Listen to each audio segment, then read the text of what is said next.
Trouver le temps d'aller vous entraîner.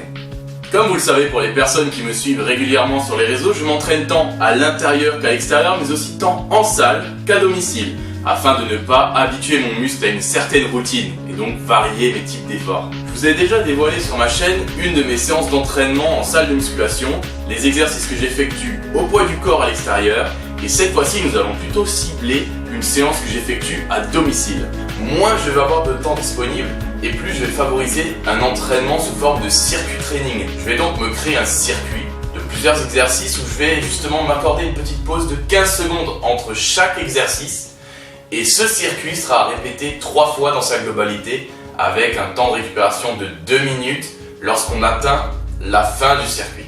Dans cette séance, je vais m'entraîner avec des haltères ainsi qu'une chaise romaine permettant de réaliser des tractions, des dips, des abdominaux.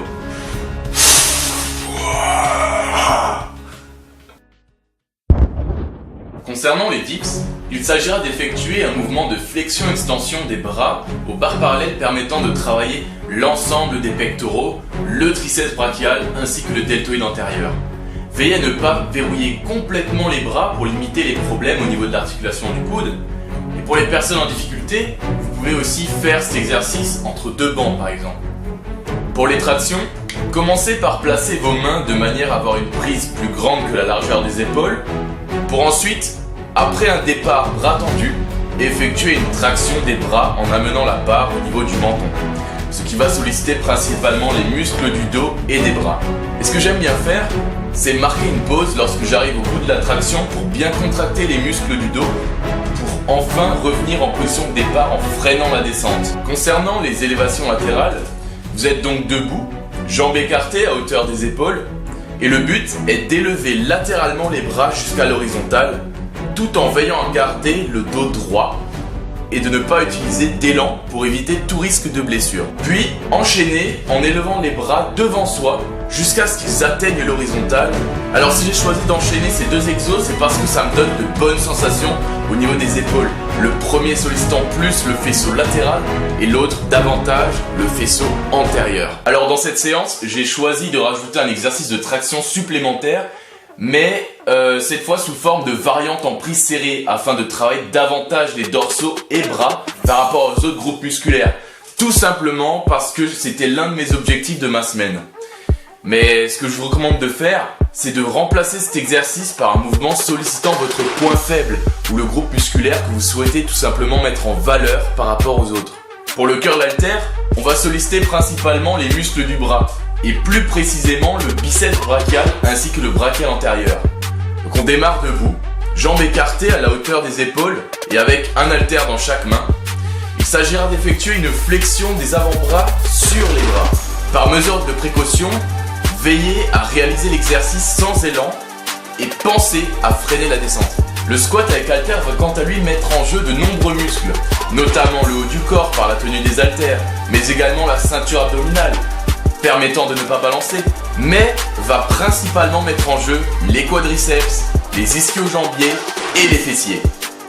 Donc concernant le mouvement, vous le voyez, on va commencer par se placer avec les jambes écartées à la hauteur des épaules, le dos droit avec un haltère dans chaque bras, puis sans se pencher en avant, il s'agira d'effectuer une flexion sur les jambes jusqu'à ce que les cuisses arrivent à l'horizontale, voire en dessous, ce qui sollicitera davantage les muscles fessiers pour enfin revenir dans la position initiale. Pour cet exercice visant le développement des mollets, on se place debout et de sorte d'avoir les pieds surélevés à l'aide d'un rebord par exemple. Le corps bien droit, avec un haltère dans chaque bras, on vient ensuite chercher l'extension des pointes des pieds tout en maintenant les jambes et le reste du corps tendu. Marquez une légère pause puis contrôlez la descente pour revenir en position initiale. Avec les shrugs, on va cibler la partie supérieure des trapèzes. On démarre debout, le buste droit avec un haltère par bras et on effectue des haussements d'épaules en cherchant d'aller le plus haut possible en marquant un petit temps d'arrêt, puis redescendez lentement les épaules jusqu'à revenir en position de départ. Alors pour le travail des abdominaux, j'ai choisi d'effectuer un petit circuit d'exercices enchaînés en ne s'accordant aucun temps de récupération, comprenant des relevés de jambes, sollicitant principalement les grands droits et le pyramidal, puis Par la suite, des torsions latérales pour cibler les obliques ainsi que le transverse.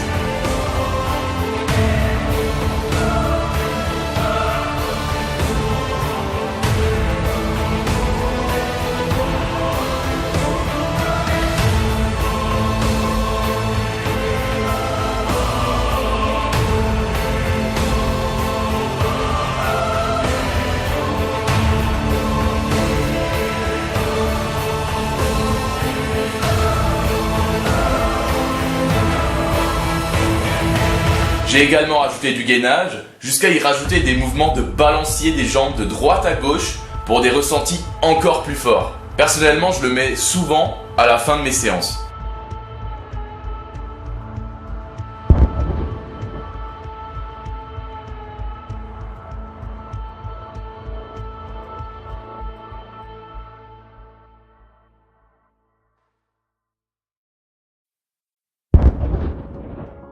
L'avantage que j'en tire à travailler de cette manière, c'est premièrement un gain de temps, car on va supprimer un maximum de temps de récupération, et deuxièmement, on va pouvoir ainsi, par ce biais, travailler l'endurance de force ainsi que le cardio. Ceux qui n'ont jamais essayé encore de s'entraîner de cette manière, essayez.